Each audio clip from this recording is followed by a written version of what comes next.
robot. That's actually, I love that. I love that because I sat down. All my fellas. All my fellas. All my fellas. All my fellas. All my fellas. Shut up.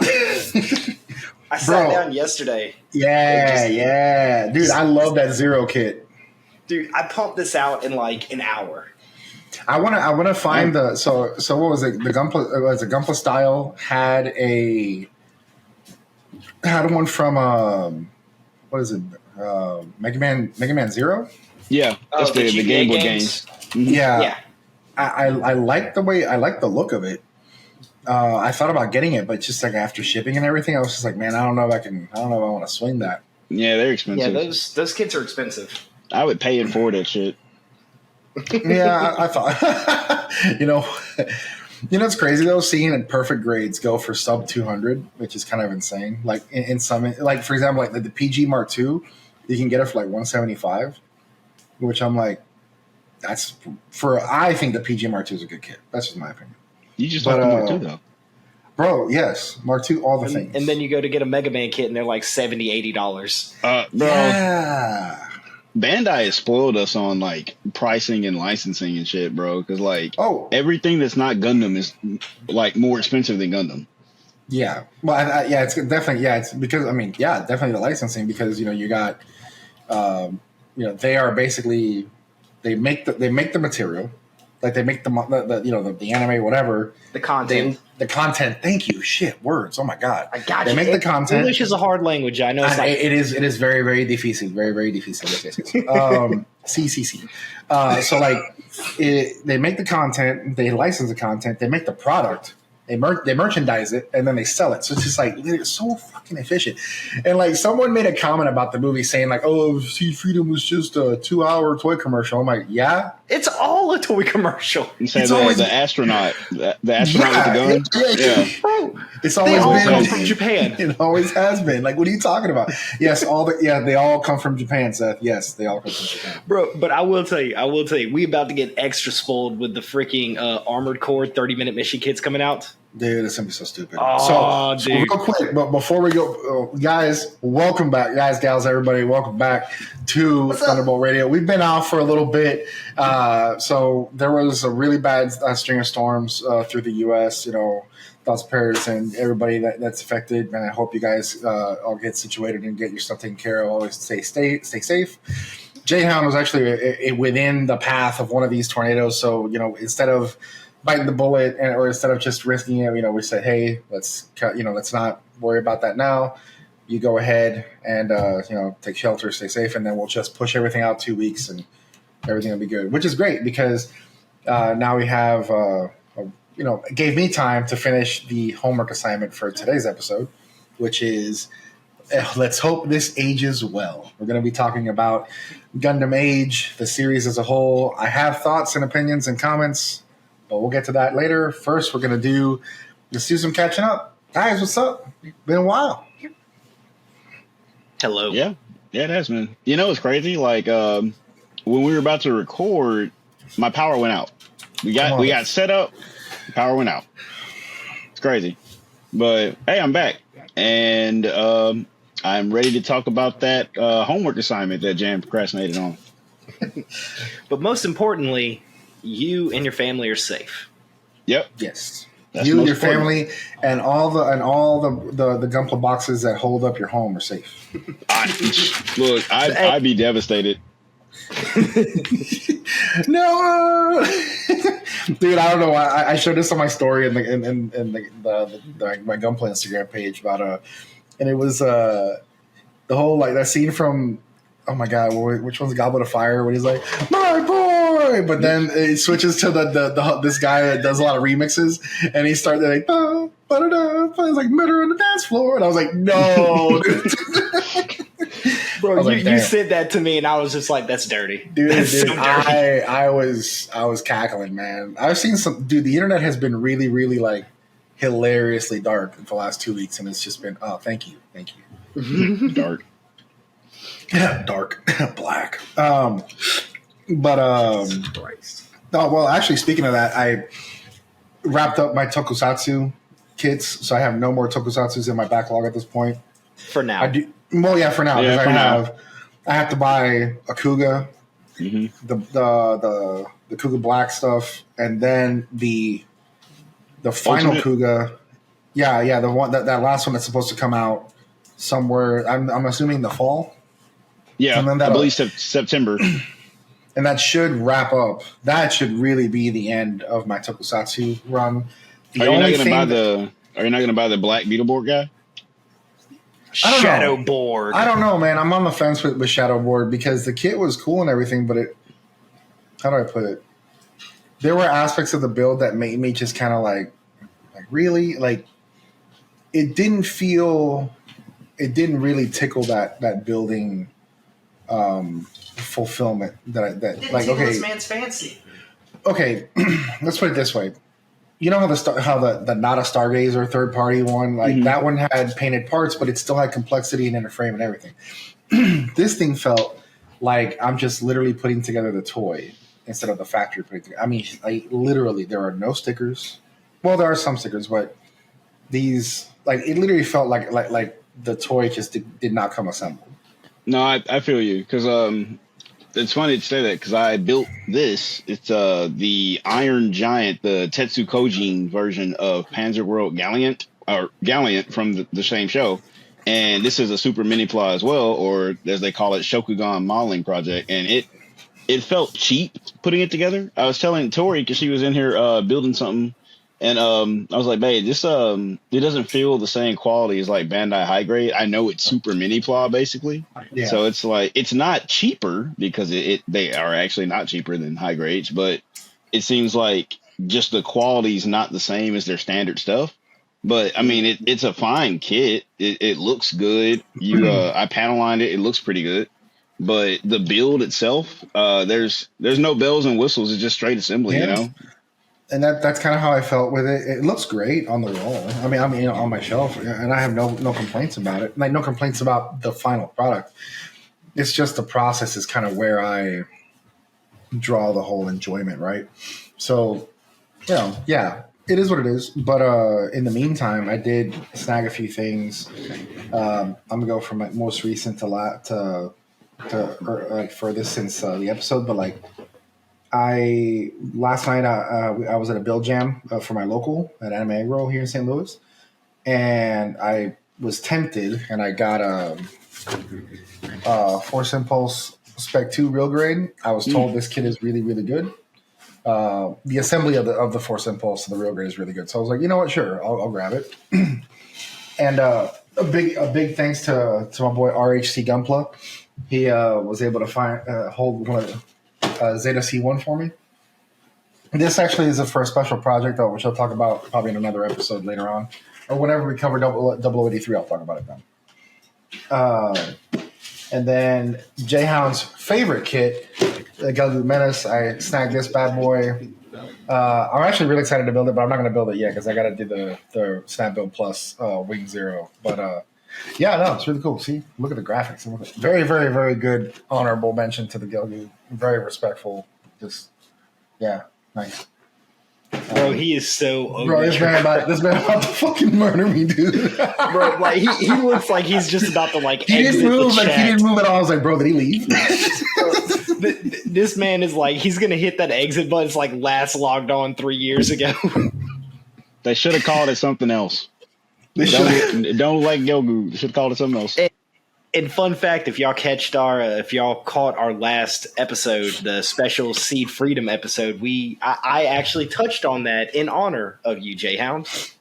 We did talk about it. Yes, we did talk about it. We talked about it, and I listening to you, I brought up your points about it. So if you want to hear a little bit about how J-Hound really feels about the Gelgoop Menace, you can message him directly, or you can listen to the Seed Freedom special. Lord. But yeah, no, rehash it. but no, man, I'm actually really excited to jump in on a few more real grades, which is hilarious because if Mobile Suit Black Man were to hear me say that I'm enjoying real grades, he'd be like, you false prophet, you liar, you fucking heathen. Because I used to talk so much shit about real grades back then. But I mean, I feel like hating is a profession. It really is because you wake up extra early in the morning so you can get more hating in the day. Like, yeah, let's do this.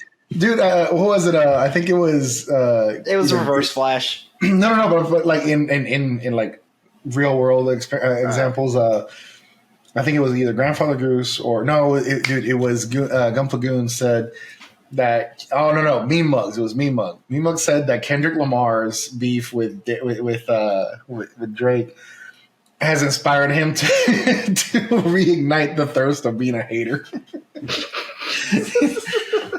And I was just like, you gotta be shitting me. So I just like I couldn't stop laughing when I heard that shit. Hey, bro, everybody talks about the power of love and shit, but hey, the power of hate is good. That's a good motivator. Like, hate will keep you warm, bro. Well, what was it? It's like,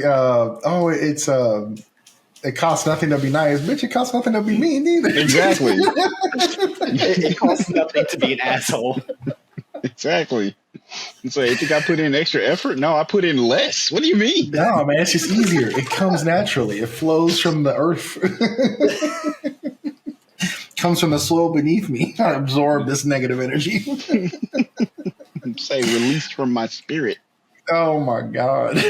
I'm over here getting like hot, just like laughing because I'm just like, dude, God, this is so ridiculous. Bro, I love that shit when you're like laughing so hard you start sweating. Like your man, hands start to like, But yeah, you guys get any hauls or anything new? Jay, I'm gonna let you go. Yeah, because it's usually you. I got the Strike Dog from Can I Pet That Dog? And from Votoms. Can I pet that dog? Can I pet that dog? Hold on. Can I pet that dog? Why can't I pet that dog? Can I pet that dog?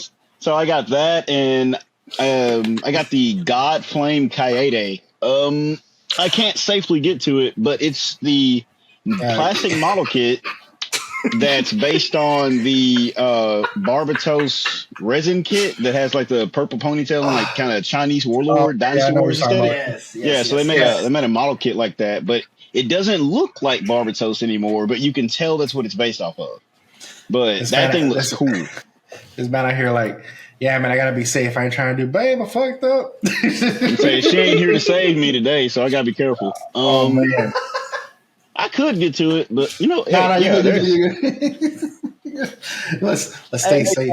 Hey fella, this is not a time for an OSHA violation. Don't be a hero. I'll write my will and testament real quick and say, get into these Gunpla pillars. But no, it's cool, man. Like that, the Godflame Kaede comes with its own weapon stand, so you can display it like next to its weapons or like surrounded by the weapons, kind of like the F90 or the Full Armor Gundam. It has its own backdrop with like a kind of like a Chinese garden with flower petals flowing down, and the moonlight is lit up in the distance. And like it's cool. Like basically it's like a cardboard kind of cutout looking thing, and you just place it behind it, and you got your own backdrop. I'm like, oh, bro, that's amazing. Oh, that's cool. That's cool. In fact, it was so good looking that Tori was like, "Did you buy this for me?" I was like, I did not. She's like, why don't you take your high-speed Galvion, the Moderoid that you bought, and I'll take this Godflame Kaede. I was like, I didn't buy this shit for you. Put it down. Dang, dude. I don't know why she wants to take it. She ain't going to build it. It's going to be another 84 years till she touch plastic again. Hey, bro, she's been building something, actually. Oh, for real? Yeah, like it's not Gunpla, but she's been at the desk. She says she wants to get back into it. So I'm not going to antagonize her yet. Oh shoot! By the way, I'm trying to think when the last time was that we. Because it's been long enough. Yeah, because we didn't talk about. So yeah, like, hey Seth, did you go to a contest last, or was it? No, it was me, right? That I went to IPMS because I thought you went to one too. Yeah, so I went to BeachCon in Myrtle Beach, which is an IPMS event. Did you? How'd you do, by the way? I walked away with absolutely nothing. Bro. No. You walked away with some death threats. Oh my god! Yeah, for real? yeah. Not really a death threat, but a threat of violence from some boomer. Yeah. But I said it. Yeah, I went to pull my phone out of my pocket and it snagged and I like fumbled it and it landed on the table like 7.5 inches away from a dude's model and he's like, you know that's sensitive, right? And I'm just like, yes, I'm a freaking modeler myself. He goes, they're really, really fragile. No, you don't say. Like on one hand, I get it, but on the other hand, like no harm, no foul. That's what I'm saying. Bro. Like, and I immediately apologize. I'm just like, hey man, that's my bad. I'm really sorry. And he like is railing on me. I'm like, I'm sorry. And he just keeps going. I'm just like, all right, you have a great day. You have a blessed day, sir. You have a blessed day. Oh my god. But do you have any? Did you get anything new, Seth? Yeah. So, if anybody is following me on Instagram right now, you know that I got a Spec 2 Nissan GTR Skyline from Tamiya in. I'm currently working on it. Ooh. It is actually behind me. I just finished spraying the primer on it, so it's about to get painted soon. I also got the Jim Spartan in from you. We haven't recorded since we talked about that, but I got the Jim Spartan in, and what else did I get in? I got something else. I got something else in, but I can't remember what it is, so clearly it's unimportant. But major update. And clearly it's not important, but big update. I am no longer afraid of the ratio, and I am full dive headfirst into splash paints and lacquers in general. And I finished my first fully painted build with lacquer paint, the Hummingbird. Very, very excited about this. I love this so much. It came out so good.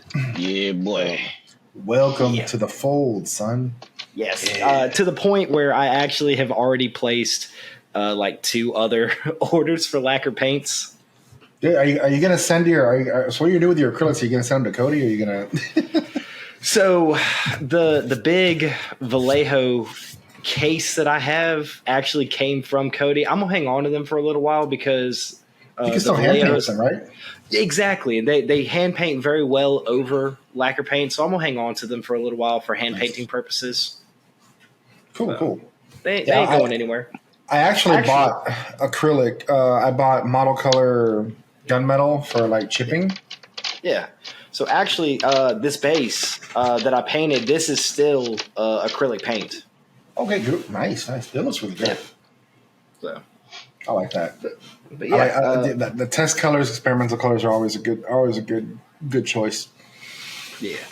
So this is only the second time I've done this. I've also got my Curios. Where is it? Where is Curios? Oh, right. Yeah, I see him back there. Yeah. Yeah. So I did Curios, but that's just its regular color. So this is the first time actually changing. Because this was the Zeta plus C1, so it was the all gray and blue one. Yeah, I think I showed you the idea, like what I'm going to do with the Delta Plus and the Zeta. Yeah, like the little spot camo stuff. Like, I'm really excited to try that out. But I think I'm going to need a 0.3. I think I already have a 0.3 tip. I need to actually start swapping out my airbrushes, so I can actually hey, this is the big, use the big gun and then use the small one for little details and stuff like that. Actually, that's, I think, the next step in the painting. But yeah, and then eventually. And there's one more thing that you and I both got that we didn't tell Jayhound. So both of us got the Dragon Momoko Master Grade Akatsuki. Oh yeah, I heard you. Well, I saw some discussion about that. Okay. Yeah, we both picked it up. So yeah, why didn't you grab one? I thought you liked gold. It's that good gold. I never said that. Lord. Oh God! I blame Joey for all that shit. Where's Joey? But I didn't forget to mention that I did go to a Tulsa IPMS, and by the way, huge shout out to Just Okay Models. I'm almost certain that that's his name on Instagram. I just want to let me double check because I don't want to mess it up because the dude's a really good guy. Technically, you've already messed up. No, man. No, because I got it right. Just okay, Models. So Casey is a really cool dude. He actually spent some time shadowing judges at Oklahoma New Tech the year before, to kind of understand what the aspects of judging Gunpla builds are. Because it's different than traditional models because we have such excellent part separation, and some of our kits are really pushing ways to hide nubs and hide. The snap build kit for modern high grades is really good, right? So when compared to traditional models, so the dude really went above and beyond to really introduce the Gunpla category and really kind of put us on the same point as some of the traditional modelers. And so I went to Tulsa IPMS, and it was me, Gunpla Luke, Grandfather Goose, and JT, his name on Instagram, Gundam Models on Instagram. So we all went. We took some metal home. It was an amazing event. But it was just really cool to see Gundam kits in the same tables as some traditional modelers, and everybody was just really welcoming and open. No threats to my life happened there, so I think we're good. Bro, my event sucked. I honestly think that and I think that one of the big reasons why things are going good with stuff, because the IPMS group here in St. Louis, I emailed them 3 times and I still haven't got a response to help them with their Gundam stuff. Whatever. But there are other traditional modeler groups that are very welcome and opening to Gunpla builders. So it's neither here nor there. I'm whatever. It's whatever. But I'm really happy to see more of that getting rolled in. But all that said, I did learn a new thing.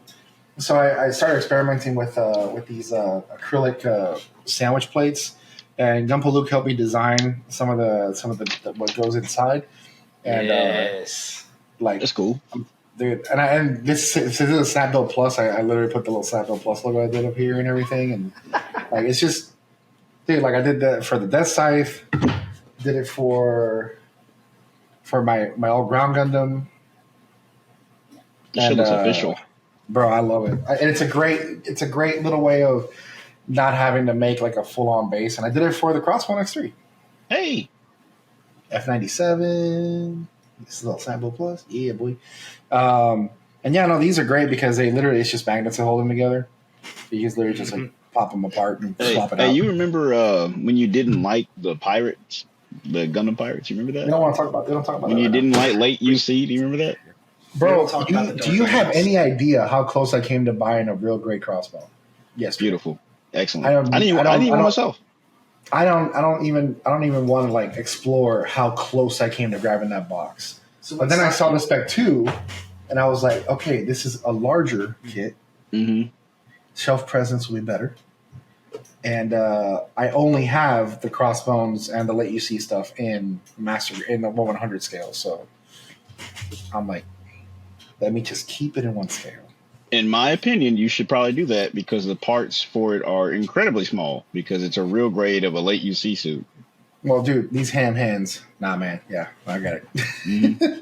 But all that being said, man, I'm really happy to get back into it because, those 2 weeks off, it kind of, I'm not gonna lie, man, it kind of felt like I felt like the Pablo Escobar freaking meme was just alone and because I went into that wave of building tokusatsu kits. I was deep into watching Age. I was trying to kind of get the motivation to paint a few things, and it's just it was, man. And then on top of that, I had work travel that I just came back from yesterday.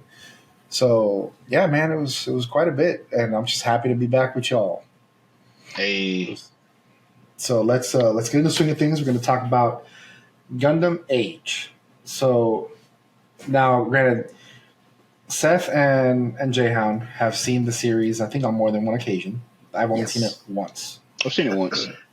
And okay, I've seen it 4 times. God damn. So the series. So Seth, correct me if I'm wrong in anything, and explain the synopsis. So the series covers 3 generations of a single family. Mm-hmm. Their involvement in this almost a century war. Yes. And basically goes, 3 generations. So the series is divided into three cores, so to speak. and it goes Flit, then it goes into Asimu, and then it ends with oh my god, I literally just saw it. Kyo. I was gonna say Kyoji for a second. No, You're close. that's the wrong series. So yeah, it goes from Flit to Asimu to Kyo, and obviously it goes. You have different mobile suits, different versions of the Gundam as you go along, and it just throwing this out there just as a disclaimer. This show was meant to be a game. And it was retooled. It was going to be retooled into a movie. Then it got retooled into a series. So there are some aspects of it where the run kind of it feels like it's like fumbling a little bit. There's a few things that I'm not gonna lie that annoyed the ever living shit out of me, but there's small things. And I did watch it in the English dub because it's the only way that I can get through it as fast at the speed that I did. I know, brave man. I don't know about that choice, but yeah. But I was like, you know what? I've seen.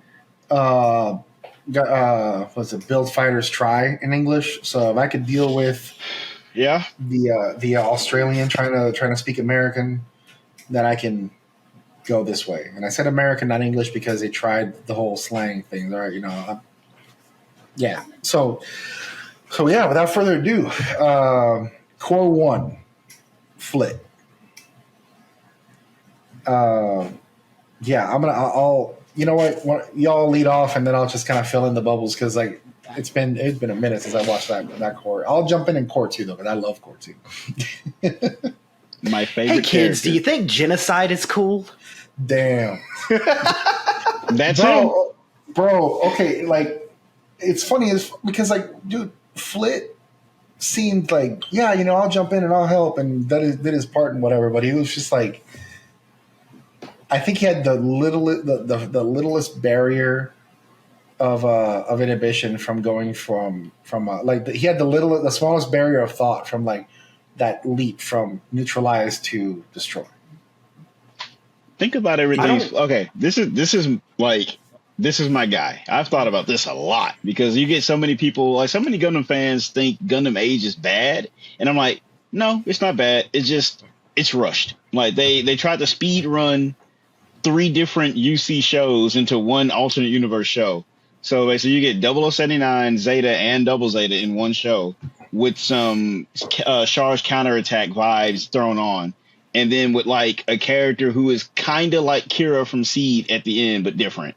So like, here's the thing. Flit, let's see how the series starts. The first time you see him, he is a small child watching his mother be crushed under a building that is burning that she cannot escape under. And then one of the Danazine dragon types, that it comes and finishes her off. And he only escapes by the virtue of somebody else being there. So when you see him again, and he's like a 15-year-old boy, he's like trying to inherit his family's Gundam like blueprints and stuff, since the legend of the savior of the Gundam was passed down to him, and he's smart enough to build his own. And then it's like the good guys can't even really defeat Vegan units yet. Like the damn Genoace is trying its best, but like they're taking L's. Like their weapons can't even really scratch the armor until my boy invented Dodge rifle technology that spins the damn beam out of the fucking rifle. And I'm like, bro, it basically drills the beam into the enemy. But okay, so like getting back on course with Flit, since we're talking about like Gen 1, he lost his mom. And then let's see, he loses his home in the same day. He has to fight to protect his friends in a war that they keep going. He then loses the girl that he fell in love with first. I'm sorry, I forgot his wife's name. This is a shame. Emily. Yeah, Emily. See, okay, I didn't forget. But okay, so Emily loves him in junk, but it's like, hey, Asamu would have had purple hair if Yurine didn't die. Like if she didn't die, but very she unfortunate dies. Name also. Yeah, because in English they say it urine, and in Japanese they go to say Yurine because Reen is a name in Japanese, but whatever. Yeah. And then in Gen 2, Captain Grodek dies, and it's just like he keeps taking losses, and it's just how much will the Vegan take from him until he says no. And then the final nail in the genocide is okay coffin at the end of part 2, You think Asamu dies. You think his son dies. And then the next time you see him, he's got his grandson training or playing video games and preparing to give him the fight if he dies before he kills all those vegan bastards. And it's just like, let's say Flip becomes damn near Cotton Hill for the Gundam universe with fucking racist granddad vibes. I swear to God, Flip, go ahead. No, man, whenever we went to the third arc, it cracked me the hell up because like he's just being like cool granddad over there, just like, oh yeah, here. Have you been training? Here's the new video game, Sonny. Have you been playing the video game, Kyo? And I was just like, and I see the video game, I was like, oh no, he's training him subliminally. Wow, because but like it's funny because when I saw him as Flit, like you could see those seeds of genocide is okay, like just being planted, just little by little, and it was this like because before I even watched the show, that was one of the things that you, Cody, and Seth had said. It's like, hey, Flit is like he's genocidal there towards the end, and I'm just like, but how? Like because I'm on like episode 3 or 4, and I'm just thinking like he's still very much a hopeful kid. But there are comments that he says throughout the first arc that I'm just like, pulled like a Joker from the Dark Knight saying like, the thing about chaos, it's there, and I was just like, bro, it's there. Like the little dim light of genocide is in the back of his eye, and I'm just like, I get it. I understand what built you. I see how this happened, and when it goes into the second arc, after what it was just like, it almost seems like all these events happened in just like a really shitty summer.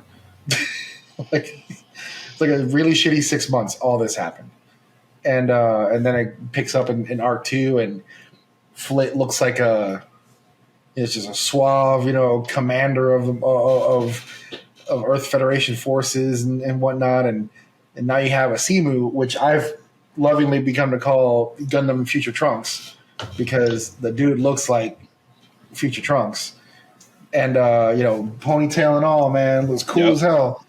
And I'll say this right now off the bat. So the themes, like the themes for the Gundam, Core 2 period, had the strongest music except for the opener.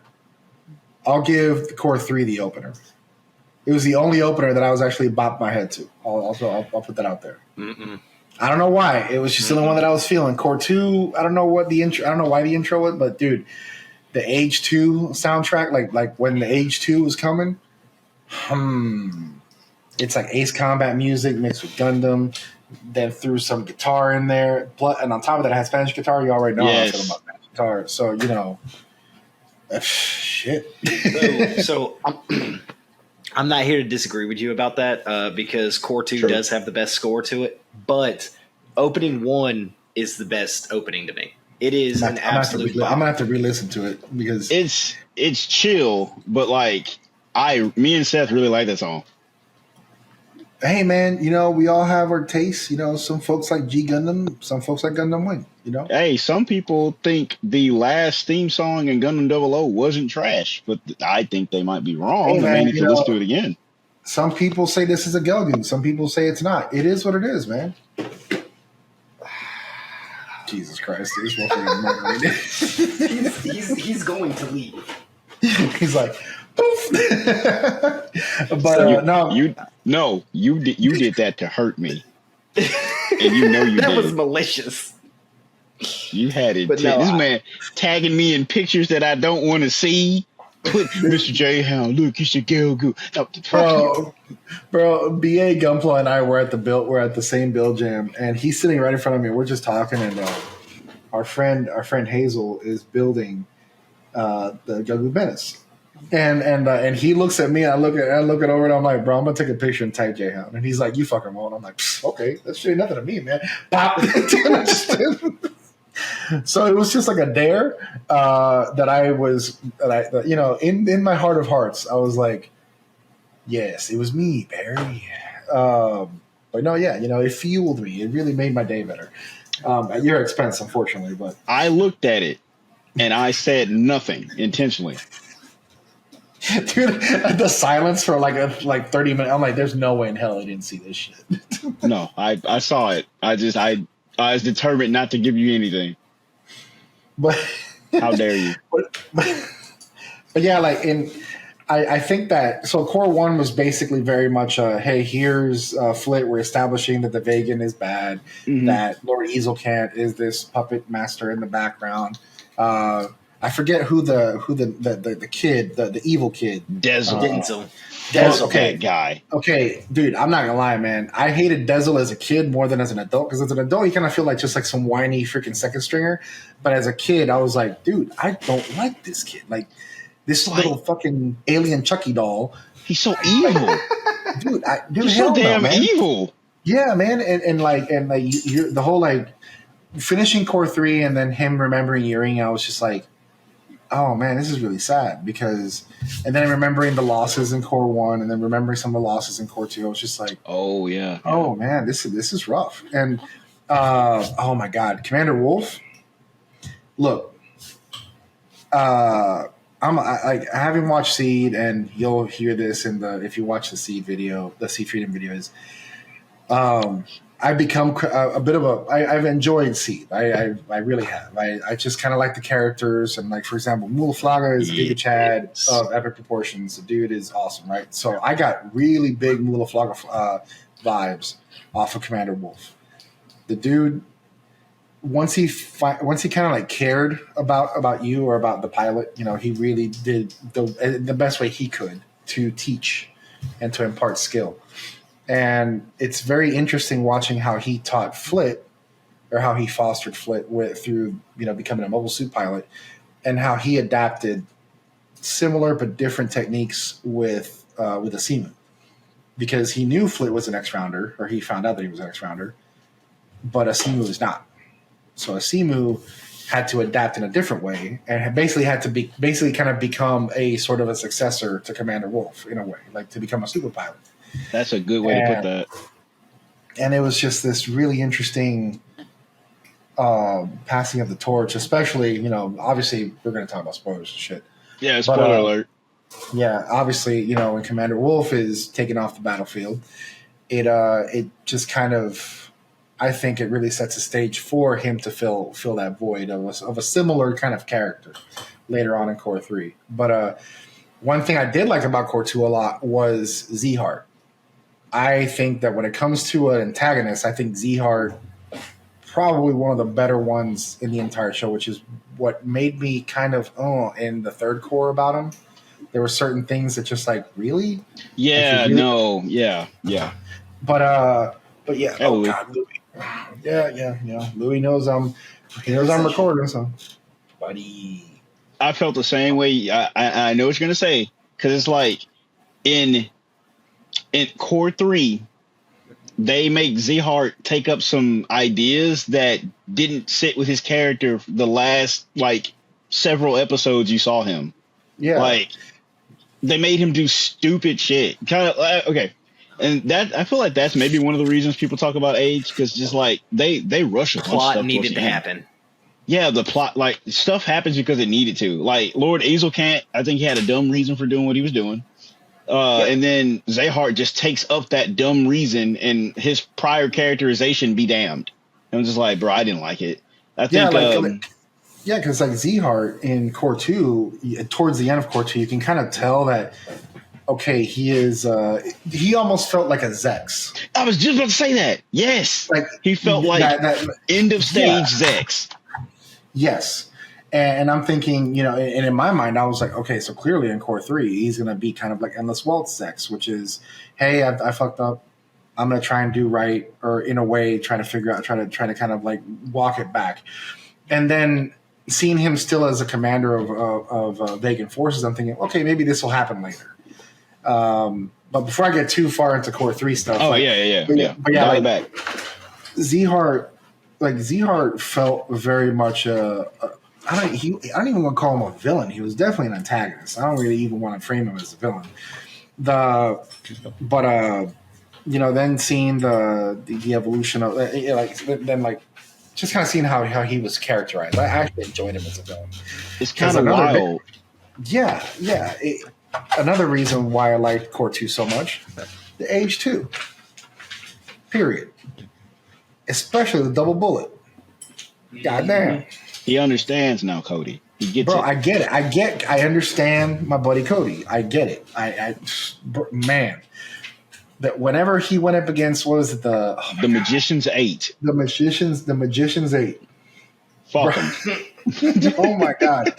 That one scene where he fires up the double bullet, the actual the two large beams that are just massive beam sabers, and he just slices them, and you see this pose, and I paused it. I messaged you and I said, I get it now. And then I continued watching the episode. Bro, there's just moments in shows to where, especially Gundam, to where it's just oh, that's what's going to sell the kid. I got you. Okay. Because he's out of ammo. Now he knocks the cannons off. He releases the cannons and then opens the giant beam swords. And I'm like, oh, you guys fucked up. It's it was so good and then that's another thing that's why I think Core 2 really hit me hard, because the upgrades to the age in Core 1 seemed kind of just not that they were meh, but I think that they were more utilitarian in Core 2. They served a better purpose in Core 2 than they did in Core 1. If you get what I mean. Get my meaning. Sparrow or Spallow? I say Spallow, but I know that it's probably Sparrow because of the Japanese L and R thing. But I'm pretty sure it's Sparrow. It's supposed to be Sparrow. So it's Spallow, I do believe, on the box, but it's supposed to be Sparrow, and it wasn't translated properly. Right. Look, man, I honestly do think that the English dub guys they did their best, but it's just there's some things that are rough, but no, yeah, Mother! Oh god, the first episode. No! That's I started it in dub, and then I changed it as soon as I heard Mother. I'm like, okay, because Tori was right there, and she bust out laughing. I was like, and sub it is. So just watching. So the upgrades for age 1, the Titus, the Sparrow, the Dodge rifle, and just things in general kind of felt a little I'm not a fan of the Titus. I don't like the Titus. It's just a Hulk buster. I like it. I like hand-to-hand here's the combat. weird thing. So here's the thing. I don't like the Titus, but I like Ultraman Jack, which is a similar frame, right? Big. Yeah, but that's a guy in a suit. That's it's not like a military weapon. That's a guy. I was honestly, he's a guy in a suit too. It's just 18 meters tall. I mean, kind of, you know what I'm saying? No, okay, but Flit is at the controls, pressing buttons to make the damn thing do a clothesline and a haymaker and a fucking neck drop. Jack is just doing those things. I see what you mean. Yeah. So it's it's like Eren Yeager is a mobile suit pilot, but yeah. And right there, dislike this video. I haven't watched Attack on Titan yet, so I just know that floats in people's heads. So mobile suit flesh Gundam. Yeah, that sounds so fucking. It's gross. I don't want to say that no more. What is it in Fallout? Nobody liked that. But yeah. So the Sparrow looked cool. The color palette on the Sparrow looked pretty cool. But I'd say that in Core 2 with the H2, the double bullet. I forget what other version of it. Actually, no, it's just a double bullet. Yeah, it just gets double bullet. Yeah, it has more, just not in the show. Yeah. So, and there was a moment there that I'm like, I need to get the white version in Master Grade. Special Forces. It looked really cool. And then seeing the scene when it got just absolutely fucking wrecked, it was just my heart hurt my feelings. Yeah. Yeah. But I think that Asimu had so much comeuppance because he had to close the gap on skill with skill alone that with his upgrades and his while he had to adjust felt more earned. You know, and then because the whole X Rounder thing was still kind of, I don't want to say new, but they didn't update or upgrade the H1 to accommodate for X Rounder stuff, really, I think. Until later. But yeah. Yeah, and then whenever they did, and then whenever, you know, now going into the third arc with Kyo, yeah, it felt a little bit, I don't know, just kind of like, I don't want to use the word disingenuous because I guess he's got all the subliminal training and kind of like Banagher, how Banagher and Unicorn basically was tested subliminally through other means for a very long time until he finally got into the cockpit of the Unicorn and then he did shit, right?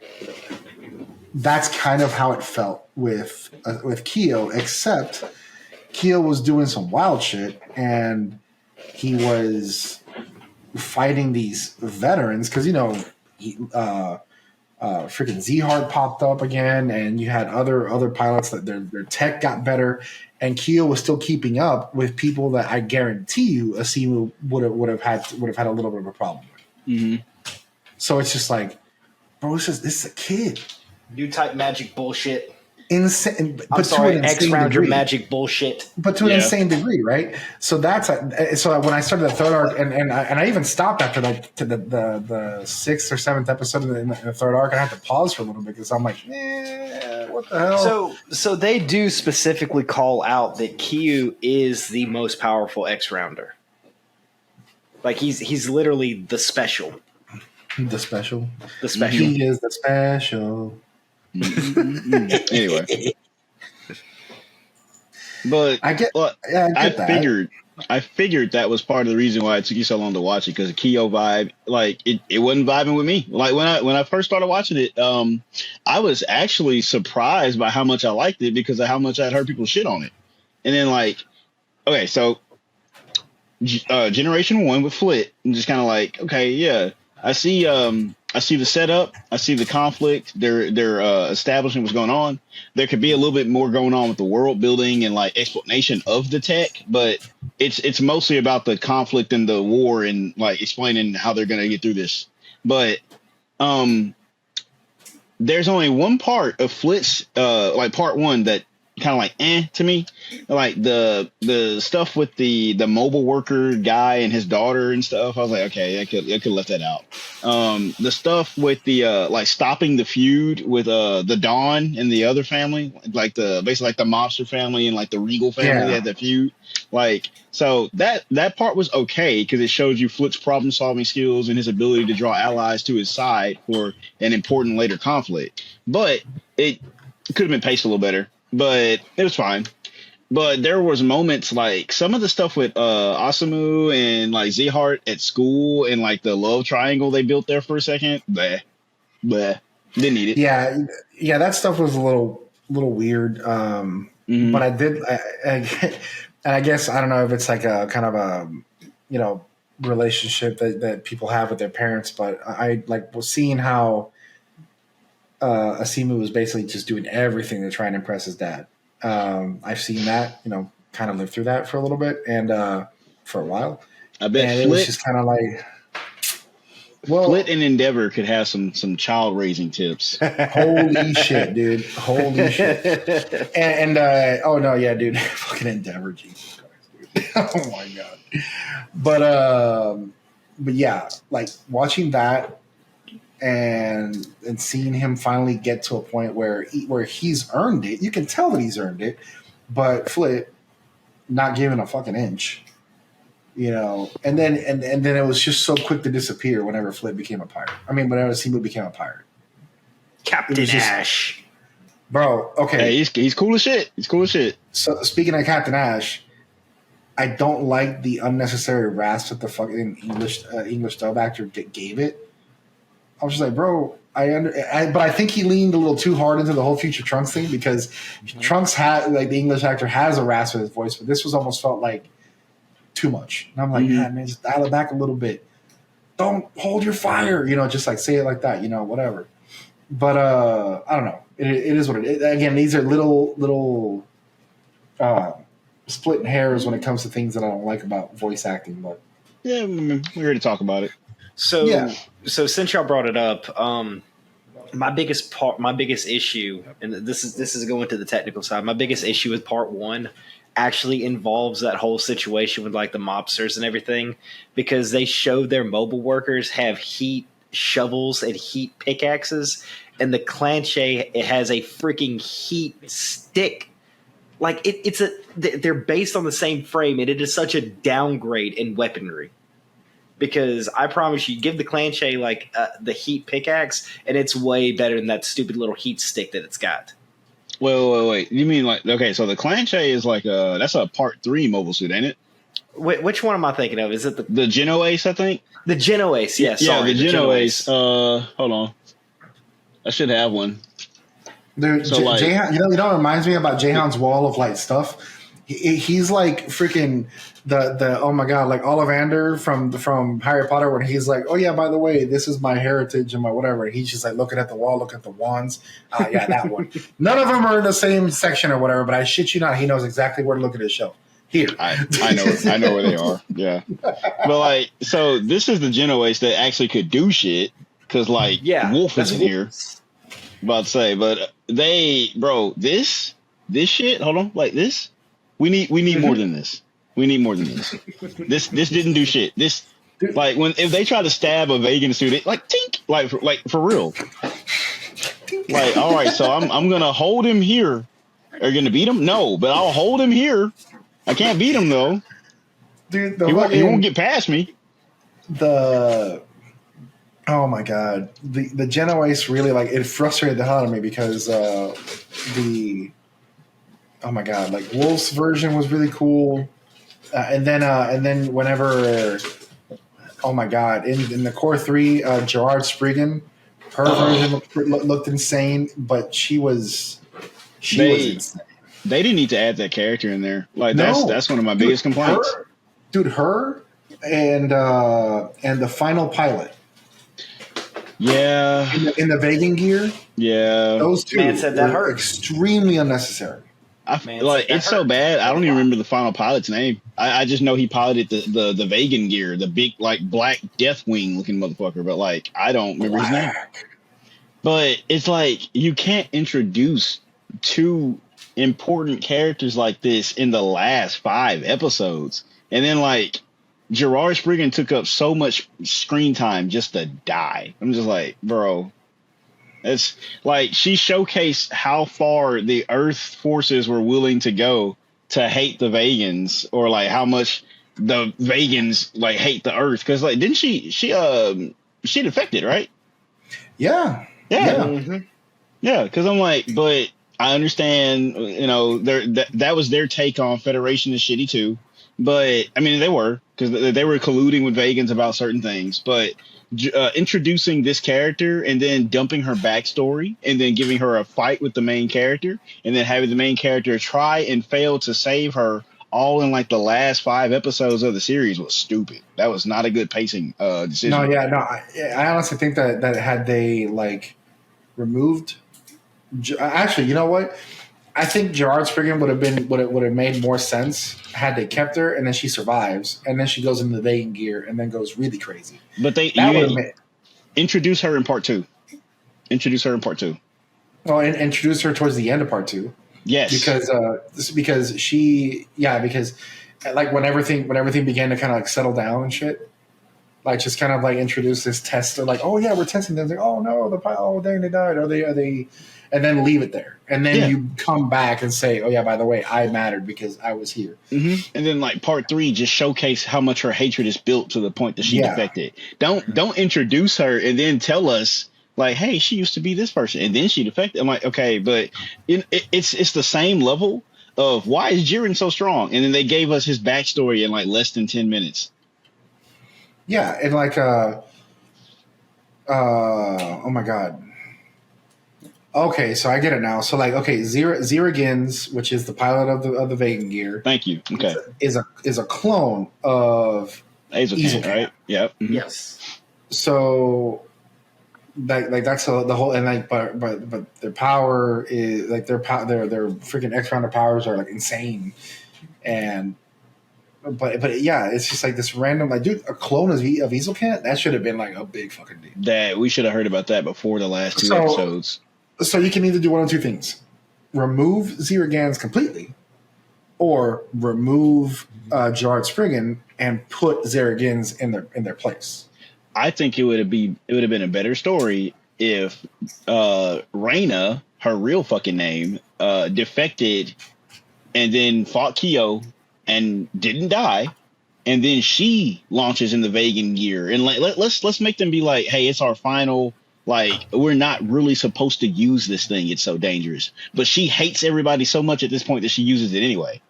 And then we have our big moment at the end. Because introducing the clone dude in the last two episodes is like, well, who the fuck is he? I don't know him. I don't care. Oh, yeah. Doesn't matter. Whole action scene. Dude, and then, by the way, the other thing that kind of, I thought, felt not necessarily shoehorned, but just kind of like, well, that was easy, barely an inconvenience, was... man, we spent 79 years looking for the XADB. Oh, by the way, we found it. Mm-hmm. It's right there. Oh, dang. What is this this metal cockroach looking thing? Oh, right. Oh, well, Gundam Legolas took it out. Mm-hmm. Oh, yeah, by the way, we're going to blow this up. Oh, it survived. Okay, cool. That's it. By the way, it still survived. Yeah, it's still out there. Like, we didn't finish that. Yeah, so I'm just like that. It's these are the things that were like kind of like, all right, I have notes, because at least in the second core, everything felt pretty straightforward.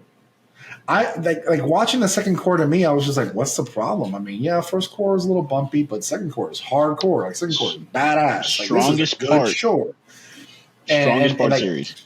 It's funny though, because it reminds you of the whole like double O. I mean, not double O. Double Zeta. Universal Century. Mm-hmm. Season 1, yeah. I mean, 079. Yeah, it's bumpy. It has its issues, but it's a pretty decent show, right? Zeta, strong entry into the UC lore.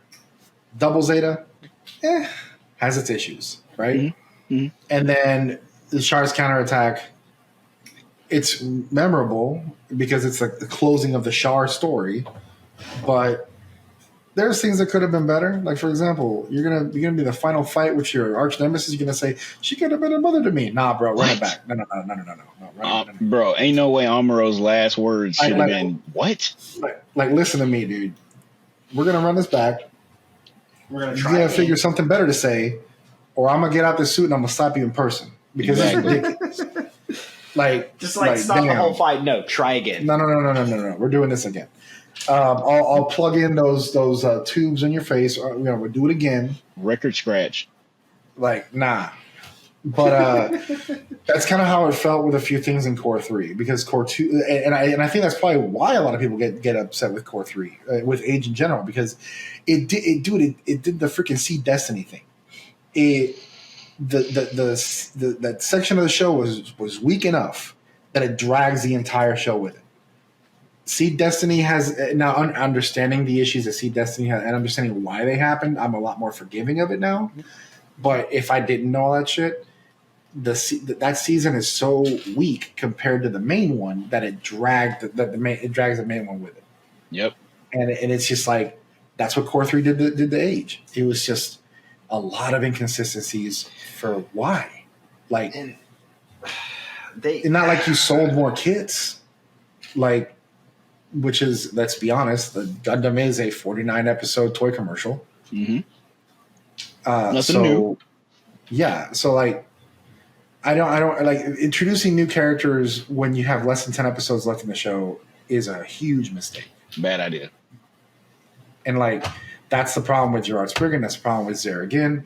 And I honestly think that Lord Ezelkant should have honestly either been Lord Ezelkant, Z-Heart, or introduce Gerard earlier in the show and have her be the one at Reyna, have her be the one in there and go forward. Because there's no reason why you're literally animating a whole new model. You're introducing something that's another character that, hey, by the way, there's a story.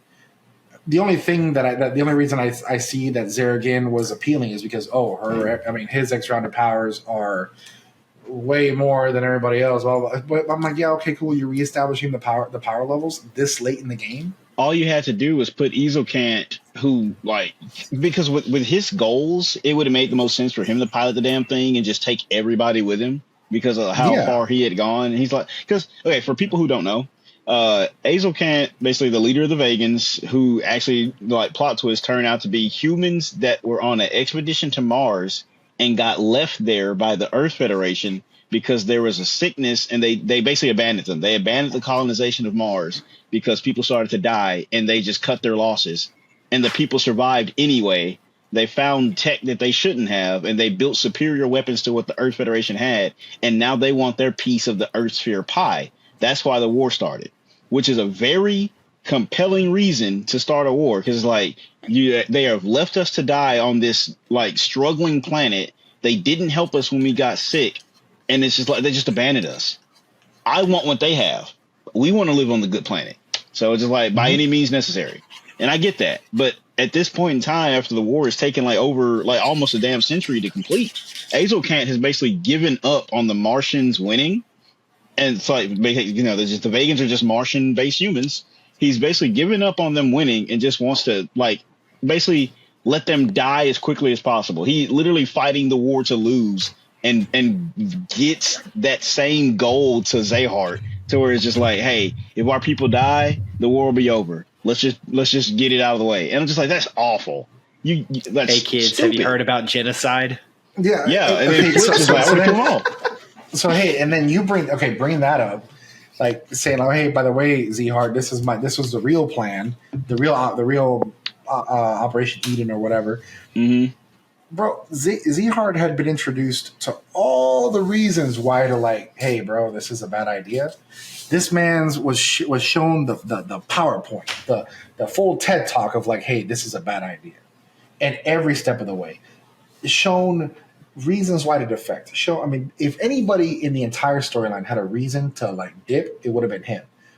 But at the 11th hour, this dude just takes grabs the Kool-Aid, takes a shot, and say, "Fuck it, we're going." And I'm just what? Fuck it, we ride. They literally took Zahart's prior characterization and said, "We don't want it anymore." They just threw it out of the window. Just hey, remember he was kind of a strong-willed freedom fighter who was willing to pose as an Earth student for a few years just to get enough intel on Earth so they could fight the war more effectively, so he could save his people? No, fuck that. Lord Ezelkant asked him to go down with the ship, and he said yes. That's stupid. I was so mad at that. I was so upset. It's hey, okay, so I was glad they brought Zahart's character back in Breaker Battlelog, because he needed something, because they took a good character. They took, I'd be more willing to call him a Zex clone than a Char clone, because he doesn't display any of Char's kind of manipulative bastard tendencies. He's just none of that groomer shit. Yeah, he's literally just earnestly fighting for the goals he believes in, like Zex. And he even has a friend that he comes into conflict with, and with Asamu, which is a compelling reason to root for, to be interested in their conflict and their battle as well.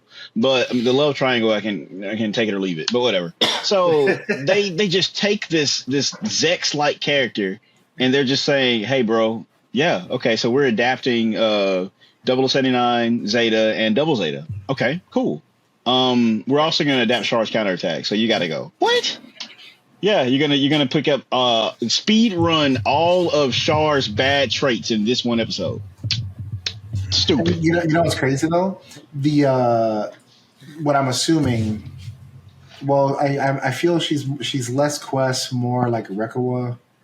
Oh my god, what's what hair color? In the Farsi, she was in the the Farsia with Zahart or Urine. Yeah, Zahart. Okay, so I think her name is Fram, like Fram, Fram.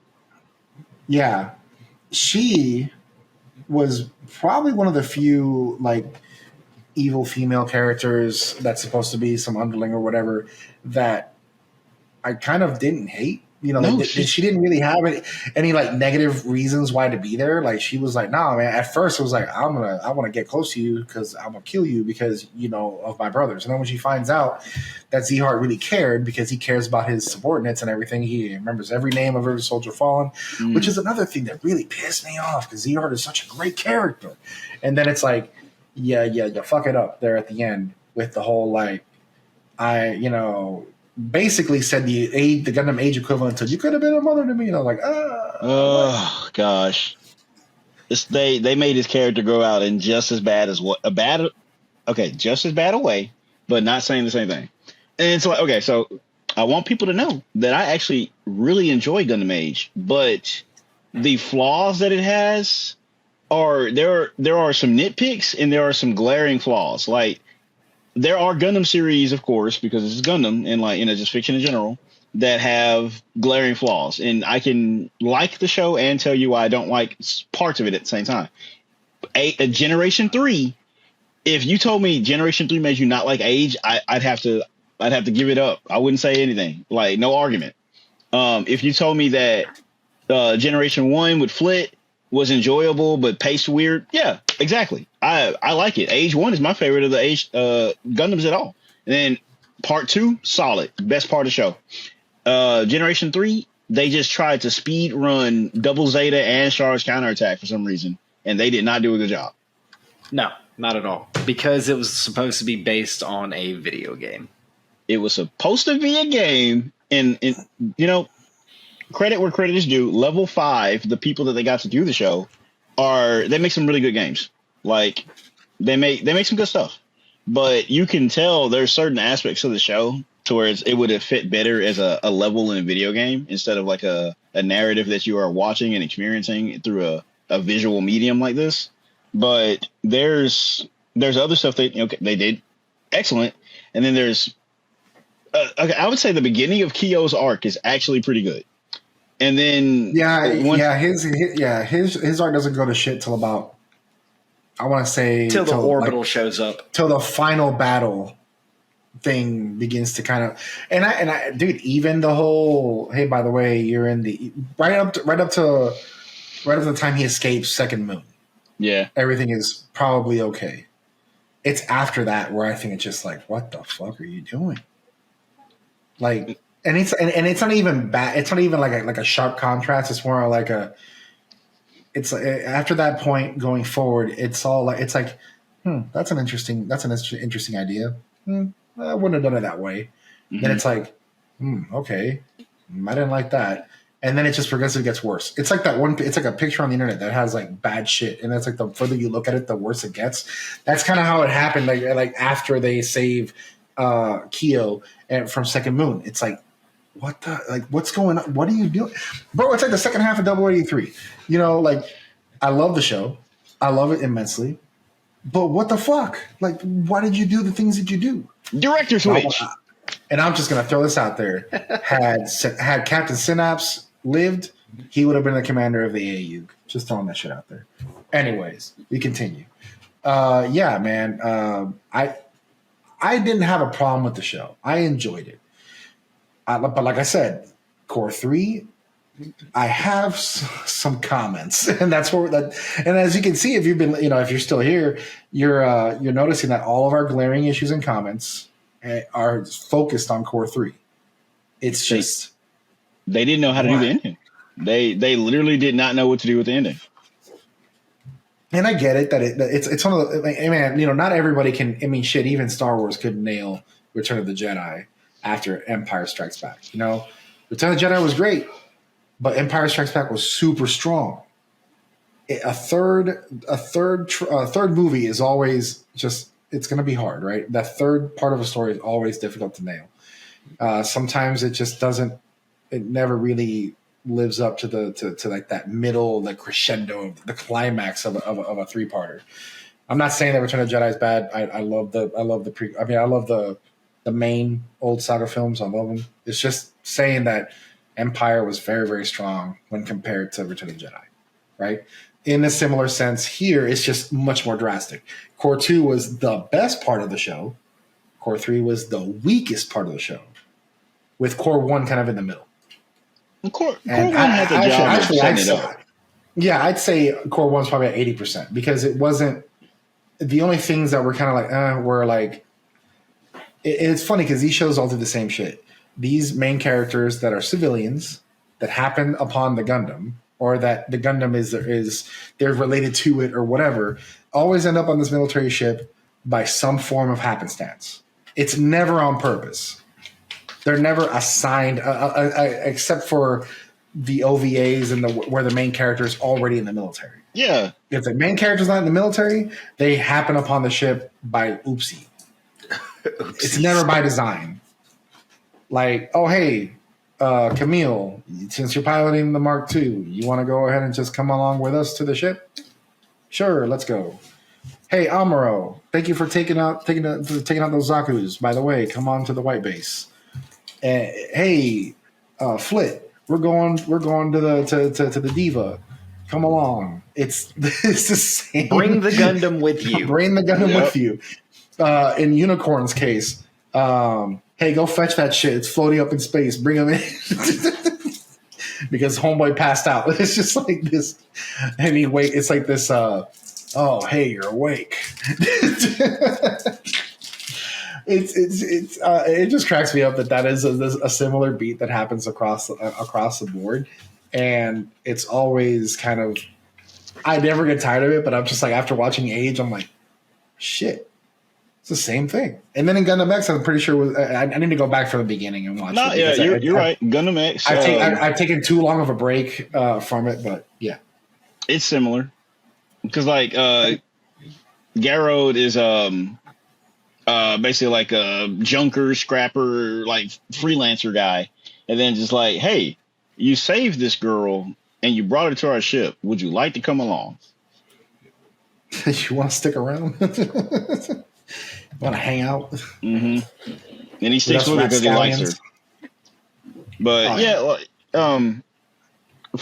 so I once again want to remind people that I actually do like the show, and I want people to watch it and form their own opinion. And I think a lot of people kind of like, they look at it and they see the art style and they write it off. But I was going to bring that up. Okay, I was going to bring that up. Talk about it. So the art style is definitely aimed at a younger audience, but it still carries the weight of like all the Gundam themes, all the death, the war is bad, all the mature themes with Gundam packaged for something that looks like it's made for a 7-year-old. And it is a very, very stark, especially in Core 3 when, and y'all said her name earlier, I've completely forgotten, when she dies, like she switches sides and dies in front of Kyu. And you're just like, oh man, why does it look like this? Why Gerard's is it? friggin'? Yeah. Like that whole thing, like in that art style, it doesn't blend well. Because like you said it, they keep the same level of like, death and war and stuff that you would see in a regular Gundam show. But it's like, hey, this game was aimed for children when it was a game, But the frickin' Diva looks like it's made out of Legos. I think the transformation it does is cool, though. So thank you for bringing that shit up, because I looked at, dude. I'm not gonna lie, man. The Diva was one of my sticking points that I was getting annoyed at with the show, because I'm like, what is this? Okay, I'm gonna have to look. You know what it reminds me of? You know what it really reminds me of? It reminds me. Don't say it, because I think I know exactly what you're gonna say. Damn it, I'm looking it up right now. Does it have to do with a very, very lucrative crossover PS1 and PS2 game series? No, it's a franchise. It's a Super Sentai franchise, and I'm trying to find the. So you pull that up. I'm gonna say what I'm gonna say because it's completely different. I think it looks like a gummy ship from Kingdom Hearts. Oh, bro. Oh, God. Does it not? It looks like a gummy ship from Kingdom Hearts. Oh, my God. Do, do, do, do, do, do, do, do, do. Oh, my God. Even when it's transformed, it just looks like you went in and edited it. My man out here piloting the high wind. Okay, that's okay. I knew it. I knew it. Okay. So for those of you that are now, this is like for those of you that your lower back hurts, and when you wake up in the morning you grunt and shit, that you're in your 30s. The Diva to me looked like the fucking Delta, the Delta mega ship from Power Rangers in Space for about a good chunk of the series before it transformed. And I kept looking, I'm like, what is this wedge motherfucker that's flying around? Like it looked like it came out of Power Rangers. It kept annoying the hell out of me. And then when it transformed, I'm like, oh look, white base. Oh, it looks white better base. that way. Or more specifically, oh look, the Albion, because it shares more aesthetics with the Albion than it does with the white base. But that's splitting hairs because it's a more modern version of the white base. So yeah, Pegasus class. But like, yeah, but like the ship was just kind of like, and then the for a while there, I was really, really holding back the thoughts of that the H system was just like a problem solver. It's a MacGuffin. Yeah, but it never struck me as like this whole like it never struck me as an end all, because the pilot still had to bridge the gap. It's like, hey, here's a tool set, but you still have to figure out how to use it. Yeah, but it also creates that tool set from nothing. But no. It gets it from battle data, but I mean, thank you. Seth thinks battle data is nothing. Cancel. But he's gotta survive long enough for it to come up with a solution to the problem. So it's not as bad as it could be. It's not like it's not like turn on the win button. Yeah, thank you. It's not just like turn on the win button. Sometimes you'll see like a main character struggle, and then they just stop struggling for some reason. It's not just like, oh, I'm going to win now. What? But no, at least it's like it is. You are actively watching him fight and struggle against some shit that he's not prepared for, and then the age device comes up with a plan based on the data that he has gained by surviving and fighting, and it sends him a solution. It's not an end all beat all because he still has to do it himself, but it's like, hey, this will help you. So I just invalidated my own point thinking about it, because like in other better written shows, it would be like, well, in that situation, the Gundam would just go down, and then magically they're like, oh, we have a Mark II ready for you. You have when did you build this? That's happened before. I kind of invalidated my own point, like if I thought about it.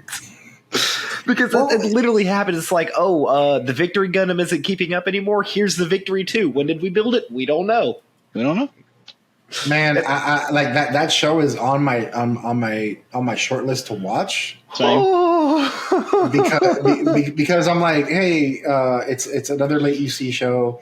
It's gonna hurt to say, but I probably should check it out because I have 2 Victory Gundams built up here. It's weird. It's off screen. Yeah, they're right here. So like, I have them. I'm like, hey, why not? Right? Whatever. And I've heard that Victory Gundam has one of the highest body counts. It does. Which I'm over here like, damn, if they stacking bodies, then if I'm not mistaken, it's also got the youngest Gundam pilot. He's 13. He's 13 years old. Bro, and he's killed more than Amuro really? on screen. So he's younger than Flit? Yes. But also, like, it's so bad at one point, because I hadn't seen the show. I just know of this because I've seen a clip. I'm supposed to watch it with my friend, but, like, I don't know, adult lives, who knows? But I've seen it. At one point, Uso basically is flabbergasted and like basically despairing over how bad the other pilots are. He's like, why do they keep sending these people out to fight and they know I'll kill them? They're not good enough. Why do you suck so bad? Why do you suck so bad? But like, he's upset because it's like, stop fighting me. I'm going to kill you. You're not good enough. He doesn't want to, but he has to protect himself. So it's just like, bro, hearing a 13-year-old say that shit is rough. Tomino was very depressed. Tomino was depressed. It's on brand because it's like that. It's so maybe what's his name? Uso. Maybe Uso is just like some Call of Duty kid. One of those iPad kids. You got a game on your iPad, then it's like, why are you so trash? Uninstall. You suck. Like that's basically Uso. Like on a bad day out there, freaking stacking bodies. By the way, I was gonna look up Flit Asuno's age, and I write Flit Asuno on the Google search bar, and the predictive Google search says Flit Asuno Revenge. I was like, bro, really? I think Flit is like 15 at the beginning. But damn, so a 13-year-old pilot. Okay, 14. He's 14. Oh shit, yeah, he's younger than Flit. It's like Uso's still the youngest, yeah. Wow, damn. Yeah, because Garrett is like, because Garrett is like probably 16, 17. Because he can't be that old. No, Garrett. I think Garrett is 15. Garrett is 15 or 16, and like Domon's 19. Yeah, damn, Domon's 19. Holy shit! Hey, look, that young man has been through some shit. He's 20. I think he's 20. Okay, yeah. Garrett is 15. Bro, he's so good though. I really like him as a protagonist. But anyway, that's not this here. I need to. So, like, by the way, we are just a little tidbit. We are going to cover Gundam X later, and that's it was in our promo. It's going to be called X. Gonna give it to you. But I'm sorry. Domon is 20, and Alan B is 17. Shit. Oh, okay. Okay. Problematic, Domon. No, it's just throwing that out there. It's different in Japan. That's true. Age of consent. Age of consent. It is their franchise and whatnot. I get it. You know, it's their yeah. Anyways, all in all, I didn't hate it. I actually loved the second. Again, you know, if Core 2 was the series, like honestly, you could literally just take Core 2, pull it out real quick, and that'd be the show. I'm like, yeah, it's cool. I like it. Great. Matter of fact, Core 1 and 2 is fine. Yeah. So, okay, but real quick, I will say something positive about Core 3.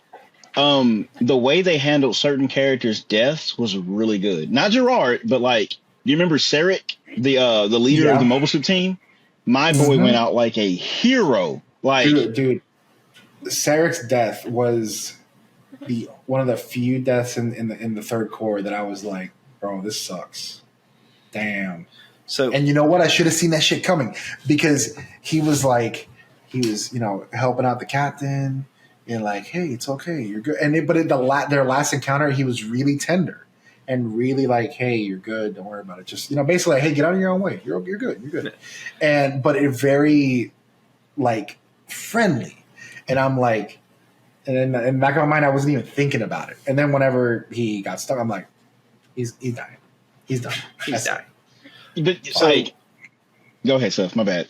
Oh, I was gonna say. I was gonna kind of change the subject a little bit. So go ahead and say what you were gonna say. Okay, I want to say something more about Sarek really quick because when he basically told Natora that she could be a good captain because like basically remember what you learned, take it calm and like take it nice and slow. He's like, think about all your options. He's like, and get out of your own way. Don't be nervous. He's like, we're depending on you, and you've learned the material. So, like, he's real cool, and then he's competent, he's capable, he's making the Clanche custom look good. I bought the kit, so it's just like, bro, I'm with it. But the way he handled like that last situation where his mobile suit gets stuck on the enemy ship, and they have to fire on it or they're done, and like he tells them to do it anyway. And he goes out with a smile on his face. And he basically, like, it's crazy because, like, this is handled extremely well. It's a really good character moment for two of the characters.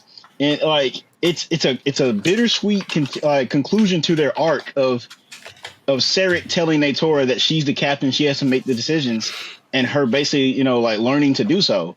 And then it kind of takes it back to square one because he basically has to tell her to make a decision she doesn't want to. But he knows she has the capability to make that decision. So it's like, oh man, when he tells her to fire anyway, and she basically like gives the order while crying, and he's just like, while like blood streaming down his face and stuff, I'm just like, bro, I had to pause the episode for a second. I was like, that was my boy this generation. Like Generation 3, that was my dude. I'm like, I was hurt. I think his loss, like I felt it as much as I felt Wolf. I was like, fuck. And for different reasons. Like they were completely different characters, but they both were like incredibly noble at their last moments. And I'm just like, bro, how come y'all couldn't give this type of care to the writing of like the entire Generation 3, but whatever. It's, I was hurt, bro.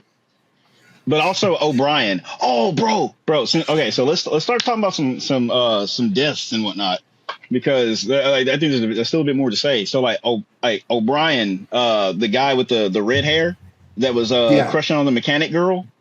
Mm-hmm. They didn't have to do them like that. Nope. No, they didn't deserve that shit. Well, shit. The way I'm thinking about the same chick. The mechanic girl with glasses. Yeah. That death like fucked me up, because I was like, why? I didn't see it coming. Why? I'm over here like, why'd you do that? Like, dude, I'm literally like I'm thinking, I understand this is a show, it's a cartoon, but I'm like, of all like up to that point, I'm like, but why her? Like, she was cool. Damn, man. But it almost felt like any time any character demonstrated emotion to another one, and like, hey, or desire to like, hey, we're gonna get through this.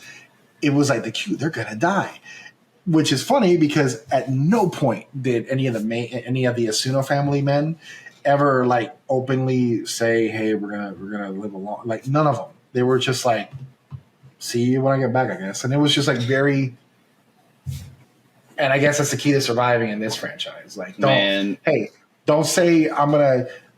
Well, shit. It's like a horror movie. Don't be like, I'll be right back.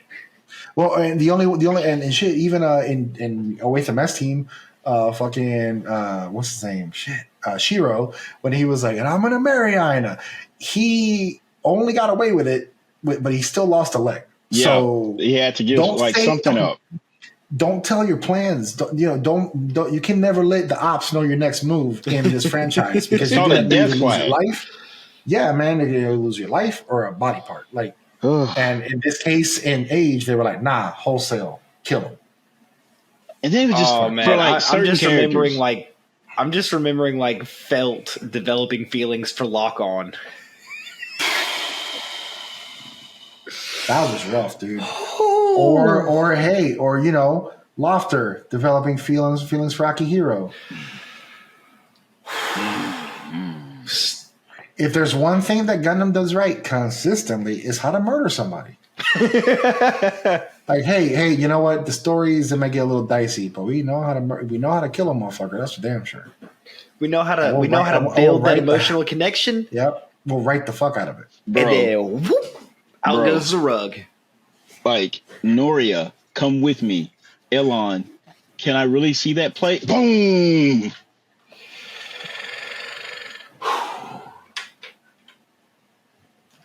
Bruh. Jesus Christ, dude. It's funny because like when you start talking about like real like deaths in Gundam that really just like hit, I'm telling you, man, they like, aside from random cannon fodder aside, when the character means something, yeah, dude, it's gonna be like, bah. It's like, hey, by the way, there's your heart, sledgehammer. There is one exception to this rule. Oh, unless he's a bad guy that you really fucking. Oh yeah. Nope.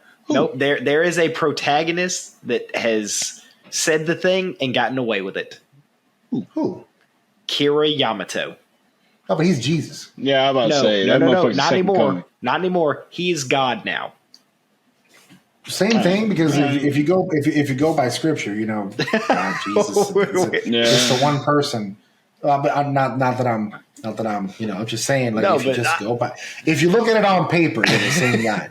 But I'm just saying, like, he and Lacus both just straight up said, like, I love you to each other. Hold on. Wait, you gotta say it. Lacus, my man. The movie said it. You gotta say it. They are the only ones to do it and get away scot free. Because everybody else. I don't know that yet. Only time I'm gonna mention this, Jay. You're gonna enjoy it. You're gonna like it. You might even pick up this kid too. I'm just saying. You're gonna, bro. I promise you, and this is not even me being a troll. I promise you, you're gonna watch it and you're gonna be like, maybe. That's not enough. That's not enough for me to pick up that kid. I don't like the look of it. You've bought other kids for less reasons. I'm just saying. Ooh, Rain and Domo. I didn't start off hating him though. Oh yeah. Also Seabook, but people have to read the manga for that. They don't know that. But yeah, Seabook and Cecily. Actually, I'm gonna say that real quick. Seabook's the best to ever do it. You know why? My boy lost an arm. His eye got fucked up. He got betrayed. He fell through the fucking atmosphere. He came back with a metal arm and like a scar over the eye. And then he survived that series, settled down with his woman, retired, became a baker, had 2 kids. And then when the world needed him again, that motherfucker said, he looked at the main character at the time. He's like, hey, look, me and the Crossbone go way back. And then like they show you the Crossbone holding him in its hand. And he's like, let's go to work. And it ends the chapter right there before he kicks ass in next chapter. I'm like, Seabook, Arno, best to ever do it. Anyway, that's not important. I must go. My people need me. Well, okay, so back to age for a second. Like, yeah, I think they handled a lot. Like, if anytime somebody important needed to die, it was either a cathartic moment, Dezel, get the fuck out of here, Dezel. or it was like, or it really tugged at your heartstrings.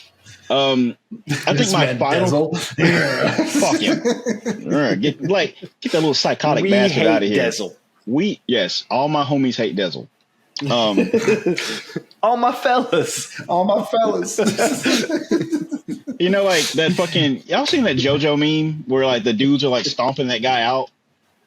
Like, and the guy's just drinking coffee. Yeah, and then he goes to help them stomp the guy out after it looks like he didn't care about it at first.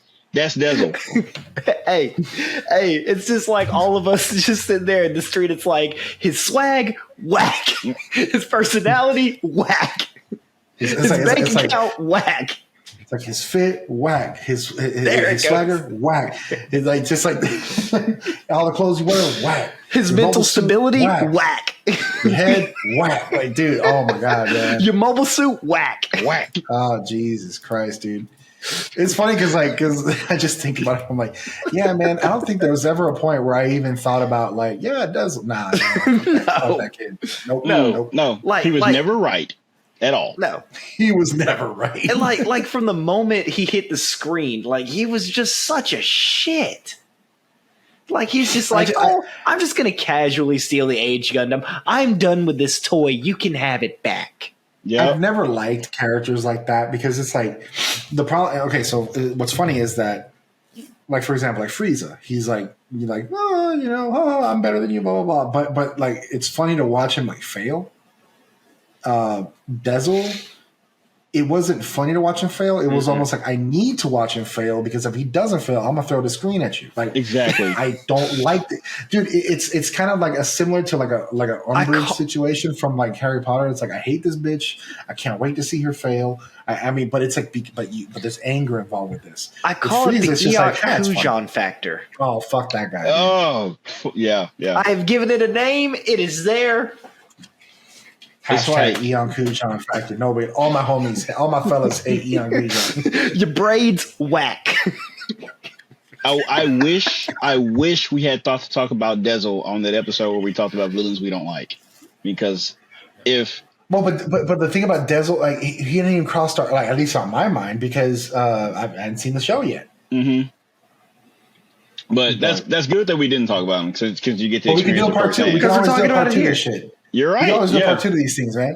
You're true. Because it's funny because like since that episode, I kind of have changed my tune with like for example, like Iron Mask.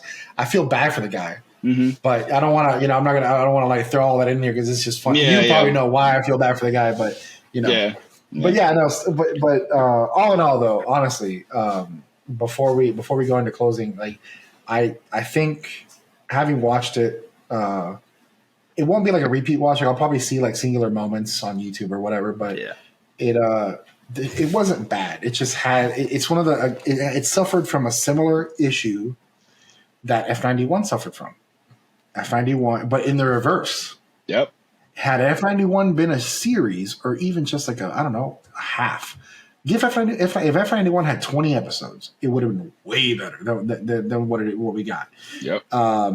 F91, it had a full series run. I think maybe it wouldn't have helped. I think it needed a shorter run because late UC story is kind of there's a lot to kind of cover, but because there's all this foundation established because it is in the UC timeline, then you have the liberty to, you don't have to do all this legwork. You're like, all right, cool, fine. And a lot of things can be revealed with flashbacks because this isn't an established timeline.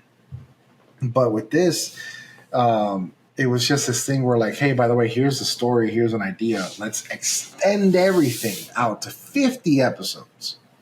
Which, man, like I said, you can eliminate 5 episodes from the core 3 off the bat. Yeah, and it's kind of and lose nothing because it's like it's got a similar problem to F91 in a different way because it's like the parts of the show are too long. They didn't know what to do with the pacing towards the end. But then you think about it, and it's like they actually did a speed run of 3 different other UC shows into one show, so that hurt too because it seems like just when you're getting enough characterization and stuff and like you're interested in the plot, they switch up the game on you and go to another generation, which isn't bad for the first 2 because Flit fought his biggest battle before he did something important and became the commander, and then we get Asamu stuff with part 2, which is good, really good.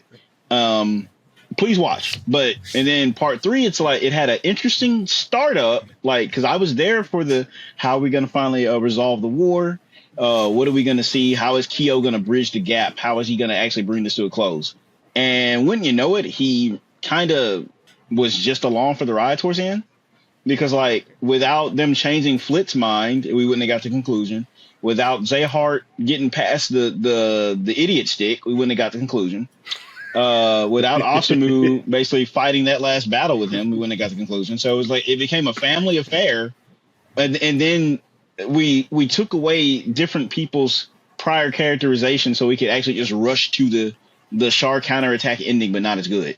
So it's like I would give this series a fucking like solid 8 out of 10 if it was just 1 and 2. But because part 3 is with it, I got to drop it down to like a 7 or 6.5 or something, because like I still think the show is worthy of a watch. But like we said, part 3 is just it's the Destiny effect. It's just because it's associated with it, so it brings it down. It's unfortunate because like I said, core 1. Decent at setting things up. It's your typical part 1 of a story. Core 2 was so fucking good, and it had a lot of visual and a lot of visual aspects. I like a lot of gimmicks that like the rule of cool was just like there. The story made sense. The antagonist was strong.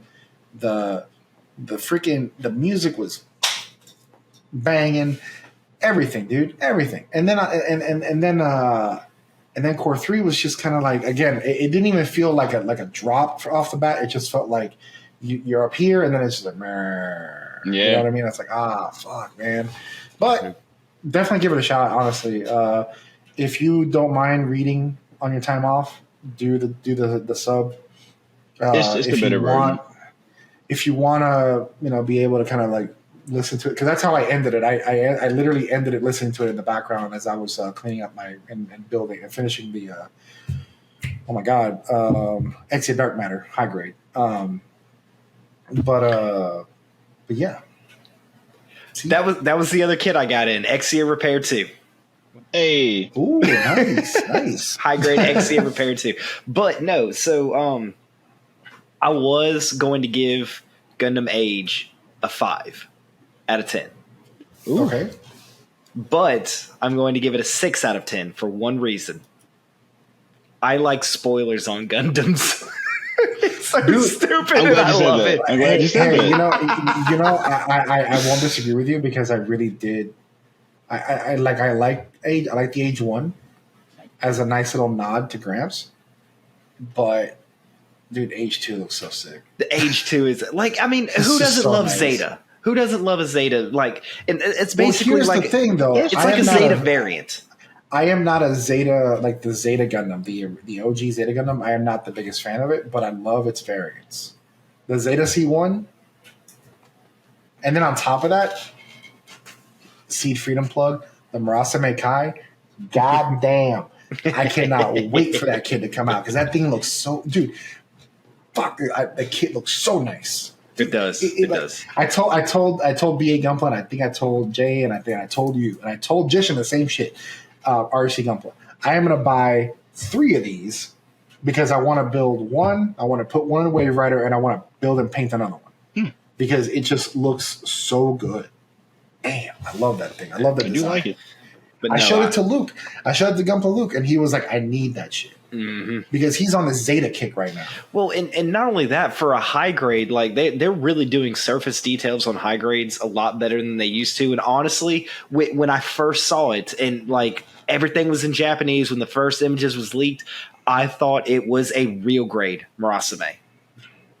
It wouldn't have surprised me because a lot, like the Moon Gundam has insane surface detail. Yeah. And it's just shit. All the new movie, oh my god, with Requiem for Vengeance. Requiem for Vengeance. Oh, all the surface detail on those high grades is insane. Yeah, man. So like it's almost like you need to get like a non-oil wash instead of panel lining. But no, getting back on topic, like I really like Gundam Age. I've watched it a couple times. I will admit, after watching it, I think this was my 4th attempt, and for this, like getting back into this review, I think I only made it halfway through. I was kind of struggling, like even when I got to like the like Core 2, I was kind of struggling because I've watched it so many times, and it that happens. But that happens with me when I try to do a rewatch of 00. See, I'd never have a problem rewatching 00. I watch it from start to finish every time. The only ones I don't have a problem with rewatches is Unicorn, Wing, damn. Oh, 083 for sure. 0080, I do like a pause here and there. Zeta, I'll rewatch it without a problem. Because hey, I get it. It's like really good, but they misgendered this boy. They beat him up. Got blue hair. Poor, what the fuck? And it's funny because that joke popped up on the internet. They're like, oh, Zeta Gundam sounds like something you would see in modern days where they misgender something. I'm like, bro, did you not watch the show? That's literally how it starts. Exactly. They call this blue-haired boy a girl, and they start fighting. And it took 4 officers to stop him, which is kind of wild. Because Camille is a small dude. I love part 1. I love part 2. Part 3 has parts in it that I really enjoy, and it's got one particular design that I really, really enjoy, and that was the Age 3 orbital. I think that's one of the I think that is the best Age 3. But I'd agree with you. I like the Fortress. That's the one I have actually. But anyway, the Fortress is good, but like it's the Age 2 double bullets, the Age 3 orbital, the Age 1, the Fortress, like, and the list goes on from there. But like the Age FX would probably be next, but I really love the orbital. You know what we didn't talk about? FX Captain Ash's Dark Hound, man. Oh yeah, the Dark Hound. The Dark Hound's on there somewhere. Damn. Dark Hound's tight. But no, I think I'm gonna start getting creative with our thumbnails. Instead of just like putting a generic thumbnail, I think I might try to start doing actual like specific thumbnails for the episodes. Who's that mobile suit? Pikachu. Captain Ash. but now so all in all, you know what? If you guys can check it out, definitely check out the show. If not for nothing, is another notch in the hey, I've seen more Gundam lore. If you have seen Universal Century, you'll see all the nods to it. I want to say it's one of the few Gundam series aside from IBO and Witch from Mercury that have actually, and the mainline UC that have actually, hey, firmly, there are Earthlings on other planets in the solar system. Mm-hmm. Because even though the UC talks about, like, you have the Jupiter fleet, you don't really talk about Mars settlements. IBO starts on Mars. Witch from Mercury has Mercury and other planets that already have settlements. So it's interesting to see, hey, Earth, the people of Earth have gone to other places. So it's kind of cool from that aspect. But yeah, but with that being said, I really appreciate you guys tuning in. It's been this was something that, like I said, Jayhound has been on my ass about because he's like, so now that I finished Age, he's gonna be on my ass for Gundam X. So you gotta watch Gundam X. Gundam X is homework. It's good. Watch it. There's no pleasing Jayhound, but it's okay. But anyways, shit, I love it. Malicious. Bro, you know what's gonna happen when I build this thing, right?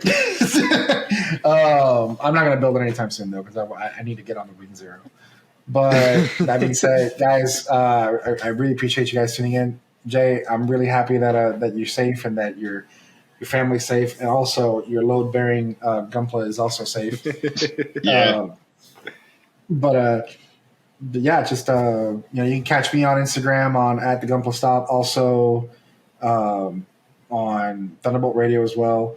We also, if you're local to St. Louis, by the way, we have a Gunpla group called Gateway Gunpla. There's also on Instagram. Check that out as well.